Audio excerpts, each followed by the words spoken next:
اليوم. انت رايح فين طيب؟ انا هو رايح. ايوه يا عم. تعالى نكلم الراجل ده كلمتين. لا حول ولا قوه يا الا ابني بالله. مش كده يا ابني. ايش بس يا جدعان؟ يا ابني ده ابوك. انا انت ما في قلتش شهر حاجه، رمضان. انا ما قلتش اعمل حاجه حاجه والله. ما لأخوك. ينفعش. ما ينفعش تعمل مع ابوك كده. لازم شهر رمضان لازم تبقى فيه صلة رحم بينك وبين ابوك، ما ينفعش انك تعلي صوتك عليه وتشوح له كده، حرام عليك، هم ربنا دي يعزك. كلمتين حتى عشان صيامك ربنا يتقبل منك الصيام. ما ينفعش يا ابني اللي انت بتعمل مع ابوك يلا ده. اهو. هم لما انت ما قوم تشوفش ربنا منك يهديك، يشيل. انت الشيطان راكب على دماغك انا عارف.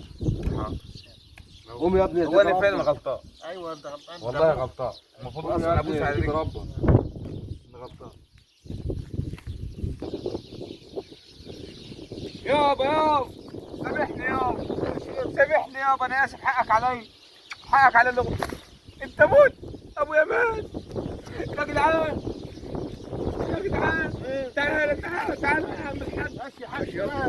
الراجل طلع عليه مات، حقك علي، سامحني، سامحني يا حاج،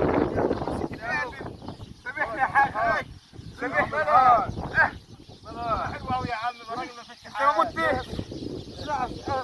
ناس يا ابني وحش ولا يا ابني زغلت يا ابني الصيام مأثر عليك.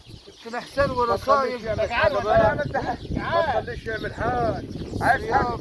عايز حاجه ابويا اعملها لك؟ اجيب لك تمايه تفطر. افطر كده يا ابني، انا صايم ما اقدرش افطر الا انا على اذان البيت. اجيب لك، عايز حاجه بقى عيان اهو. خلاص سيبوني اللي هو بقى، سيبوني اللي هو.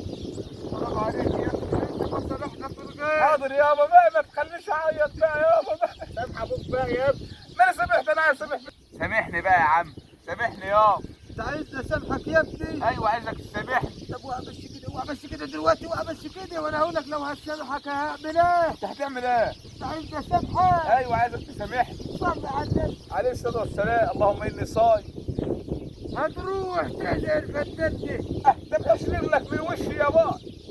وتروح تطوش الفدان الابل زي الفدان البحري. وتطوش الابل ايوه وتروح تأشر تحت البهايم وتوكله ايوه.